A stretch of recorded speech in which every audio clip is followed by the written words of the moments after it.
ఈ గుంటూరు సిటీలో ఉన్నటువంటి వాళ్ళు ఈ సిటీకి కనెక్ట్ అయ్యి చుట్టుపక్కల ఉన్నటువంటి విలేజెస్ నుంచి ఉన్నటువంటి వాళ్ళు ఏ విధంగా ఇబ్బంది పడుతూ డయేరియా వల్ల వామిటింగ్స్, లూజ్ మోషన్స్, టోటల్ గా కూడా డిహైడ్రేషన్ కి పాలైపోయి ఏ విధంగా సిక్ గా ఉన్నారో నాతో పాటు మీడియా వాళ్ళందరూ కూడా వచ్చారు. మరి వీళ్ళందరినీ కూడా చూసాము. ఈ యొక్క డయేరియా అనేటువంటి ఇష్యూ దాదాపు ఇప్పటికి 10 రోజులైంది. ఈ నెల 17న ఈ ఇష్యూ స్టార్ట్ అయింది. వరుసగా చూస్తా ఉన్నాము. ఇప్పటికి కూడా ఈ రోజు పరిస్థితి కూడా ఎక్కడ కూడా ఈ తగ్గుముఖం పట్టినట్టు గానీ ఈ తగ్గుతున్నట్టు గానీ అట్లాంటి వాతావరణం ఏమీ కూడా లేదు.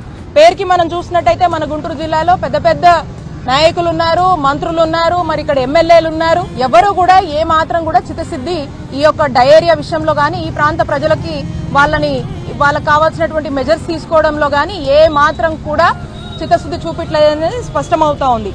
ప్రభుత్వం కూడా చూస్తూ ఉంది. మరి ఓ మంత్రి ఉన్నారు, మరి ఆ మంత్రికి ఇప్పటిదాకా కూడా ఈ విషయం తెలుసో లేదో మనకు తెలియదు. మనకు స్పష్టంగా అర్థమవుతా ఉంది. కూటమి ప్రభుత్వం అధికారంలోకి వచ్చిన తర్వాత చంద్రబాబు నాయుడు గారు గాని మంత్రికి గాని ఏ మాత్రం కూడా హెల్త్ అనేది మోస్ట్ నెగ్లెక్టెడ్ సబ్జెక్ట్ గా, ఇగ్నోర్డ్ సబ్జెక్ట్ గా, ఇక్కడ ఉన్నటువంటి ప్రజలకు ఏమైతేనేమి అనేటువంటి పరిస్థితిలో ఈ రాష్ట్ర ప్రజలు ఏమైనా సరే అన్నటువంటి పరిస్థితిలో మరి కూటమి ప్రభుత్వం అడుగులు ముందుకు వేస్తున్నారు.